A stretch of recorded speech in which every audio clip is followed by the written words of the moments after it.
ನಿಜವಾಗಿಯೂ ನೀವು ಮನುಷ್ಯತ್ವವುಳ್ಳವರು. ಪೂಜಾರಿಯವರೇ, ಯಾರಿವಳು? ನೋಡಿ ಸಾಕಾರ, ಒಳ್ಳೆ ಸಂಸ್ಕಾರದಿಂದ ಮಾತನಾಡುತ್ತಿ. ಪೂಜಾರಿಯವರೇ, ಏನಿವಳ ಕತೆ? ಏನಿದು? ಇವಳೊಬ್ಬಳು ಅನಾಥಗಳು, ನಿರ್ಗತಿಗಳು. ಇವಳನ್ನು ತಂದೆ ತಾಯಿ ಊರು ಎಲ್ಲವನ್ನು ಕೇಳಿದರೆ ಬರೀ ಕಣ್ಣೀರನ್ನೇ ಹಾಕುತ್ತಾಳೆ. ಅದನ್ನು ಬಿಟ್ಟು ಏನು ಹೇಳುವುದಿಲ್ಲ. ನನಗಂತೂ ತಿಳಿಯಲೇದಾಗಿ ಸಾಕಾರ. ನೋಡಿ ಪೂಜಾರಿಯವರೇ, ವಯಸ್ಸಿಗೆ ಬಂದ ಹೆಣ್ಣು, ಅದು ಅನಾಥ ಹೆಣ್ಣು ಈ ಸಮಾಜಕ್ಕೆ ಗೊತ್ತಾದರೆ ಬದುಕೋದೇ ಕಷ್ಟವಾಗುತ್ತದೆ.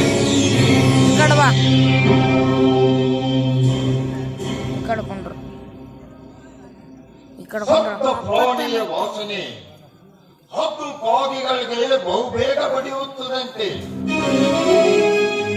ಅದರಂತೆ ಇಂಥ ಹೆಣ್ಣಿನ ಭಂಗೆ ಪುಂಡ ಪೋಕರಿಗೆ ತಿಳಿದರೆ ಇವಳ ಬಾಳು ಬೇಡವೇ ಬೇಡ. ಈ ಹುಡುಗಿ ನಿಜ ಭಕ್ತರಿಗಿಂತ ಭೂಟಕರ ಕೋಟವೇ ಹೆಚ್ಚಾಗುತ್ತಿದೆ. ಪೂಜಾರಿಯವರೇ, ಇದರ ಬಗ್ಗೆ ಕಾಳಜಿ ವಹಿಸಬೇಕು ಅಷ್ಟೇ. ನೋಡಿ ಸಾವುಕಾರ್ರೆ, ಊರಿಗೆ ಶ್ರೀಮಂತರು ಎಲ್ಲ ಬಲ್ಲವರು. ಇದಕ್ಕಂದ ನೀವೇ ಉಪಾಯ ಮಾಡಿದ್ರೆ ಹೇಗಿರುತ್ತೆ? ಹೌದು ಪೂಜಾರಿಯವರೇ, ಮೊದಲು ಇವಳಿಗೆ ಎಲ್ಲಿ ಯಾರಿಗೆ ಇರುವಂತೆ ವ್ಯವಸ್ಥೆ ಮಾಡಿ ತನ್ನ ಜೀವನದಲ್ಲಿ ನಡೆದ ಘಟನೆಗಳನ್ನು ಮರೆತು ನೆಮ್ಮದಿಯಿಂದ ಬಾಳುವಂತೆ ದಾರಿ ಮಾಡಿಕೊಡಿ. ಆಯ್ತು ಪೂಜಾರಿಯವರೇ, ನನಗೊಂದು ವಿಚಾರ ಉಳಿಯುತ್ತದೆ. ಇಂಥ ಅನಾಥ ನಿರ್ಗತಿಗೆ ಆಶ್ರಯ ಕೊಡಲು ಈ ಊರ ಪ್ರಮುಖರೆಲ್ಲ ಸೇರಿಸಿ ವಿಚಾರ ಮಾಡಿ ಒಂದು ಅನಾಥಾಶ್ರಮ ಮಾಡಿ ಅವರಿಗೆ ಅಲ್ಲಿ ಕರಕುಶಲ ತರಬೇತಿ, ಅಂದರೆ ಟೇಲಿಂಗ್, ಕಸೂತಿ ಇಂತಹ ಕೆಲಸಗಳ ತರಬೇತಿಯನ್ನು ಕೊಟ್ಟರೆ ತಮ್ಮ ಸ್ವಂತ ದುಡಿಮೆಯಿಂದ ಸ್ವಾವಲಂಬಿಯಾಗಿ ಮರ್ಯಾದೆಯಿಂದ ಬಾಳಬಹುದು. ಇದಕ್ಕೆ ನೀವೇನಂತೀರಿ? ಸಾವುಕಾರ್ರೆ, ನಮ್ದು ಒಳ್ಳೆಯ ವಿಚಾರ. ನೋಡಿ, ಇಂಥ ಬಡವರಿಗಾಗಿ, ನಿರ್ಗತಿಕರಾಗಿ, ಅನಾಥರಿಗಾಗಿ, ವಯಸ್ಸಾದವರಿಗೆ ತಾವು ಒಂದು ಕಸೂತಿ ಉದ್ಯೋಗ ಕೊಟ್ಟರೆ ಸಮಾಜದಲ್ಲಿ ಅವರು ತಮ್ಮ ಕಾಲ ಮೇಲೆ ತಾವು ಸ್ವಂತ ನಿಂತು ತಮ್ಮ ಗೌರವದಿಂದ ಬಾಳಬಹುದು ಅಂತ ನನಗನ್ಸುತ್ತೆ. ಆಯ್ತು ಪೂಜಾರಿಯವರೇ, ಈ ವಿಚಾರದಲ್ಲಿ ಊರಿನ ಪ್ರಮುಖರನ್ನು ಸೇರಿಸಿ ಪ್ರಯತ್ನ ಮಾಡುತ್ತೇನೆ. ಗುರುಜೊತ್ತಕ್ಕೆ ಆ ದೇವರಿದ್ದಾನೆ ಅಷ್ಟೇ. ನಾನೇನು ಬರ್ತೇನೆ ಪೂಜಾರಿಯವರೇ.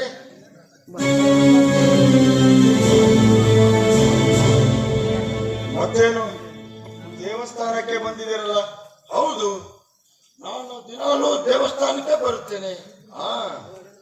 ಮತ್ತೇನು ತಾವು ದೇವಸ್ಥಾನಕ್ಕೆ ಬಂದಿದ್ದೀರಲ್ಲ, ಮತ್ತೇನು ವಿಶೇಷ?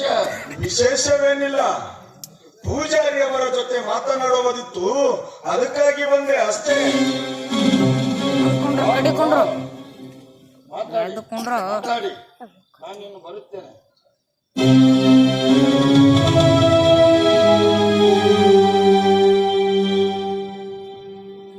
ಏನು ಪೂಜಾರಿಗಳೇ, ಕೆಲ ದಿನಗಳಿಂದ ಯಾರೋ ಒಬ್ಬ ಹೆಣ್ಣ ಮಗಳು ದೇವಸ್ಥಾನದಲ್ಲಿ ವಾಸ ಮಾಡಿಕೊಂಡಿದ್ದಾಳಂತೆ. ಜನ ಹೇಳುತ್ತಿದ್ದರು. ಇವಳೆ ತಾನೇ ಹೆಣ್ಣು ಮಗಳು? ಹೌದು ಸರ್, ಇವಳೇ ಆ ಹೆಣ್ಣು ಮಗಳು. ಪಾಪ ಅನಾಥಳು, ನಿರ್ಗತಿಗಳು. ನೋಡಿ, ಅನಾಥೆಯಾಗಿರ್ಲಿ ಯಾರೇ ಆಗಿರ್ಲಿ, ಈ ರೀತಿ ಮಂದಿರದಲ್ಲಿ ಒಂದು ಹೆಣ್ಣು, ಅದು ಈ ವಯಸ್ಸಿನ ಹೆಣ್ಣು ಇಲ್ಲಿ ಇರುವುದು ಸರಿಯಲ್ಲ. ಇದು ಸಾರ್ವಜನಿಕರ ಬಂದು ಹೋಗುವ ಪವಿತ್ರ ಸ್ಥಳ.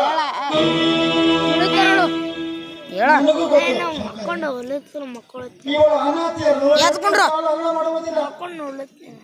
ನಿತ್ಯ ನಸಿಕಿನಲ್ಲಿ ಕಸಗೂಡಿಸಿ ನೀರೊಳಿಸಿ ರಂಗವನ್ನು ಹಾಕಿ ಪೂಜೆಗಾಗಿ ಹೂಪತ್ರೆಗಳನ್ನು ತರಿಸಿ ಸಿದ್ಧತೆ ಮಾಡುವರು. ಇದೆಲ್ಲ ಇವಳಕ್ಕೆ ಮಾಡಬೇಕು. ಇದೆಲ್ಲ ಇವಳೆ ಮಾಡಿದ ಮೇಲೆ ನೀವೇನು ಮಾಡುವಿರಿ? ಬರೀ ಪೂಜೆ ತಾನೇ. ಈ ಕೆಲಸಕ್ಕಾಗಿ ನಿಮ್ಮನ್ನು ನೇಮಿಸಿರುವಾಗ ಮತ್ತೆ ಬೇರೆಯವರು ಏಕೆ ಬೇಕು? ನೋಡಿ ಸರ್, ಪೂಜಾರಿಯವರು ತಮ್ಮ ಕರ್ತವ್ಯವನ್ನ ಭಕ್ತಿ ನಿಷ್ಠೆಯಿಂದ ಮಾಡ್ತಾರೆ. ನಾನು ಅವರ ಕೆಲಸದಲ್ಲಿ ಸ್ವಲ್ಪ ಸಹಾಯಕಳಾಗಿದ್ದೀನಿ ಅಷ್ಟೇ.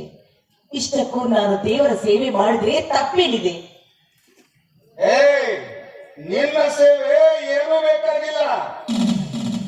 ನಿನ್ನ ಸೇವೆ ಬೇರೆ ಕಡೆ ಮಾಡು, ಇಲ್ಲಿ ಬೇಡ ಅಷ್ಟೇ.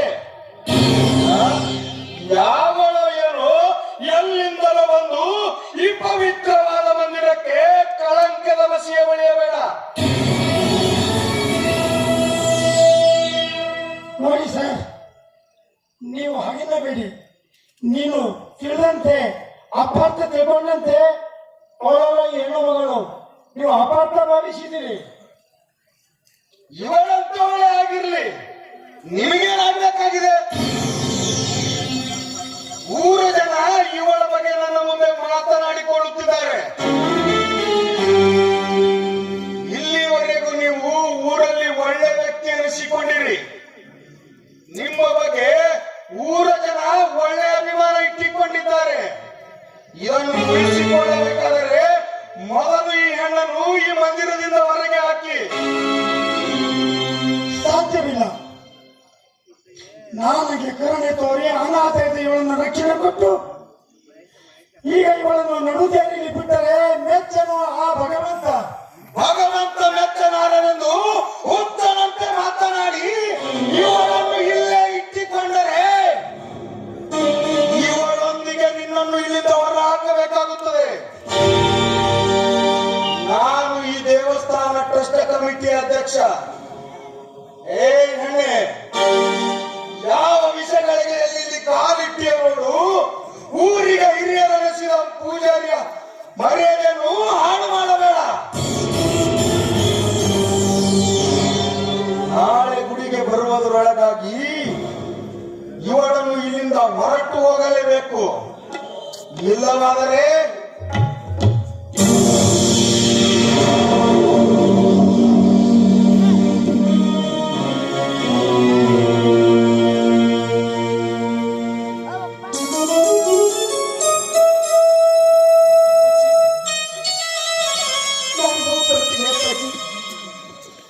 ನೋಡಮ್ಮ, ನೀನು ಎಲ್ಲಿ ಹೋಗಬೇಡ.